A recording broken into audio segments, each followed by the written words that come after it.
The gavel slammed down with a thunderous crack, silencing the courtroom as Judge John Neely Kennedy glared across the bench, his piercing blue eyes fixed on the man standing before him.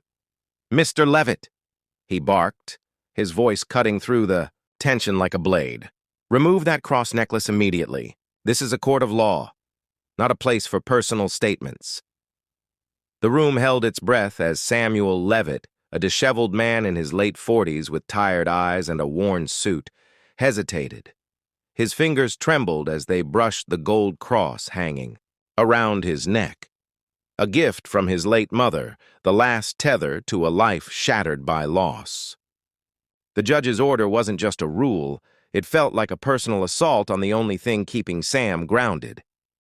Whispers rippled through the onlookers, but Sam stood firm, his voice steady despite the storm brewing inside. "Your Honor, with all due respect, this cross isn't a statement. It's my strength. I need it today more than ever." Judge Kennedy's face hardened, his reputation for strict impartiality preceding him. Known for his no-nonsense approach, he had spent decades on the bench, earning respect but few friends. Yet, beneath his stern exterior lay a man shaped by his own buried pain, a son lost to a drunk driver years ago, a wound he never spoke of. He leaned forward, his voice lowering to a dangerous growl. "Mr. Leavitt, I won't ask again. Remove it, or I'll hold you in contempt." The courtroom buzzed with anticipation, but Sam's resolve didn't waver. He shook his head, tears welling but not falling. "I can't, sir. My mother gave me this before she passed. It's all I have left of her." The judge's jaw tightened, a flicker of something, guilt perhaps, crossing his stern features before he masked it with a scowl. "Bailiff, escort Mr. Leavitt to the holding cell. We'll resume when he complies." As Sam was led away, the weight of the moment settled over the courtroom.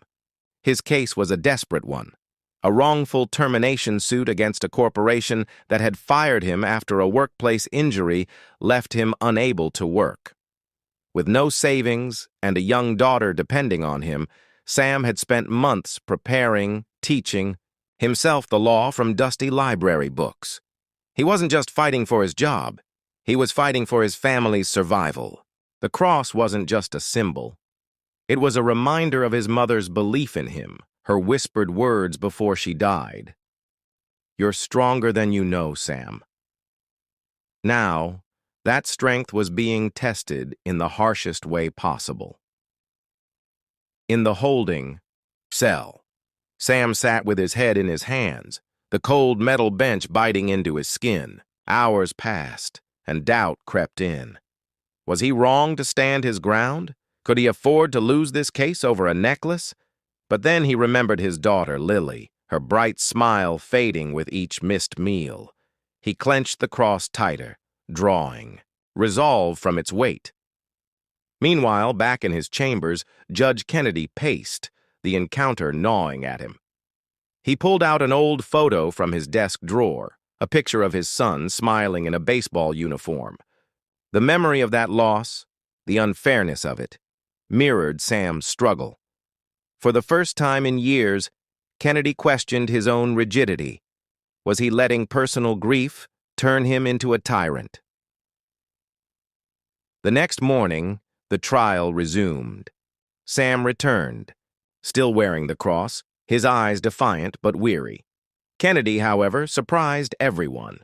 Instead of issuing a contempt charge, he called for a private recess. In a small conference room, the two men faced each other. The judge's voice was softer now, almost hesitant. "Mr. Leavitt, I've reviewed your case file overnight. You've cited legal precedents with remarkable accuracy. Self-taught, I presume?" Sam nodded, stunned. "Yes, Your Honor. I had to learn. My daughter needs me."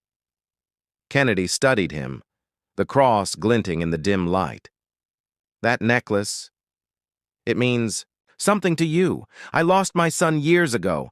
I understand holding on to something, anything to get through. Maybe I was too harsh." The admission hung between them, a bridge forming over years of unspoken pain.